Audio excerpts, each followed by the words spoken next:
Hey everyone, welcome to the Open Question. In today's video, I want to address a question that comes up often in discussions between religious people and atheists. Why does it seem so hard for religious people to convince atheists to believe in God?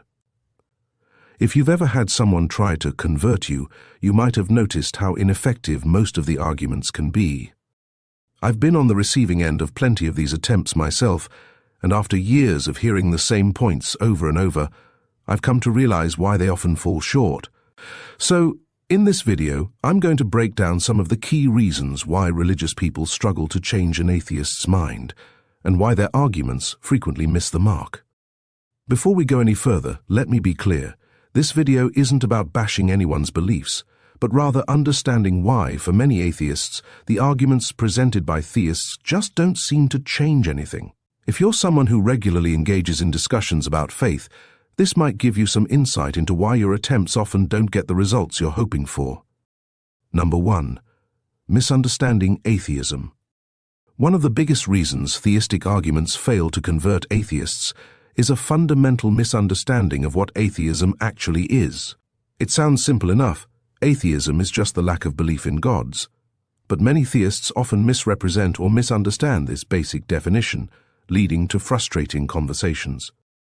For example, you'll hear things like, atheists believe in nothing, or you just hate God. These misrepresentations completely miss the point. Atheism isn't a belief system or a philosophy in itself, it's simply the rejection of one idea, the belief in gods. Atheists don't believe in nothing. They believe in evidence, reason, and rational inquiry. So when someone accuses atheists of having no purpose or moral compass, it often shows they haven't even taken the time to understand what atheism is about.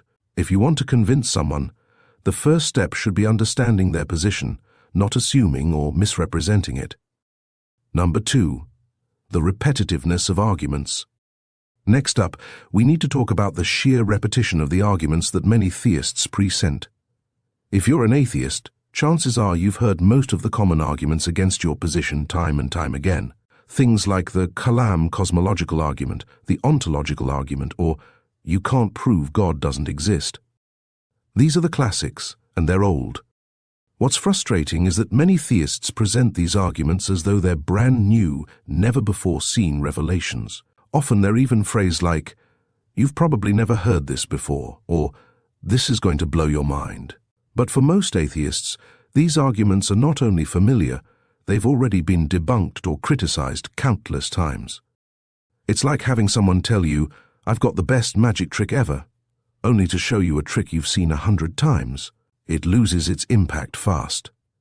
If the arguments haven't worked in the past, it's likely because they're based on flawed assumptions, and repeating them without addressing the flaws doesn't make them more convincing. Number 3. Lack of engagement and listening. Here's another big issue. Many theists approach conversations with atheists with the assumption that they already know what the atheist thinks and why they think it. They'll tell you what you believe without ever asking you what you actually believe. And this is a huge problem. If you don't understand the position you're trying to argue against, how can you expect to change someone's mind? I've had countless conversations where theist individuals speak over me or dismiss my explanations because they already think they know what I believe. This often comes from a place of religious certainty, where certain beliefs or scriptures imply that non-belief is due to some flaw, moral failing, or ignorance. But it's not that simple. When someone is determined not to listen, when they refuse to engage with your actual reasoning, you're not going to get anywhere in the conversation. Listening is key. If you don't understand the other person's perspective, your argument is likely going to fall flat. Number 4. Arguments based on faith. A lot of theistic arguments rely on the concept of faith, which can be a tricky point in a conversation with an atheist. Faith, by its very nature, is belief without evidence or despite a lack of evidence. But atheism, in contrast, is not about believing something with no evidence. It's about withholding belief in the absence of sufficient evidence. So when someone says, you just need to have faith, it misses the point entirely. Atheists don't reject belief in gods because they don't want to believe. They do so because the evidence simply isn't there. Faith-based arguments can't change that. They might appeal to emotions, but they don't engage with reason, and that's what atheists value. Number 5. Emotional appeals aren't enough. Many times, conversions happen because of emotional or personal experiences. Some atheists who convert to religion often do so after going through a tough period in their lives, where they turn to faith for comfort or guidance. And while these personal experiences are valid, they don't necessarily address the intellectual or philosophical arguments for belief in a God. For someone who values critical thinking and skepticism, emotional appeals can often be seen as insufficient or irrelevant. Atheists are typically looking for logical, evidence-based reasons to believe, not emotional or subjective experiences. So when religious arguments hinge on personal testimonies or promises of spiritual fulfillment, they often don't resonate in the same way. Number 6. The importance of respectful dialogue.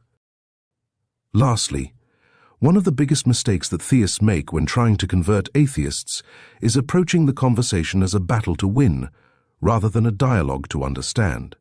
Conversations about belief should be about understanding each other, not about winning or proving the other person wrong. If a theist is genuinely interested in understanding why an atheist believes what they do, they should ask questions, listen to the answers, and be open-minded. When the conversation becomes about showing how right one side is, or worse, about criticizing or belittling the other person, it's bound to fail.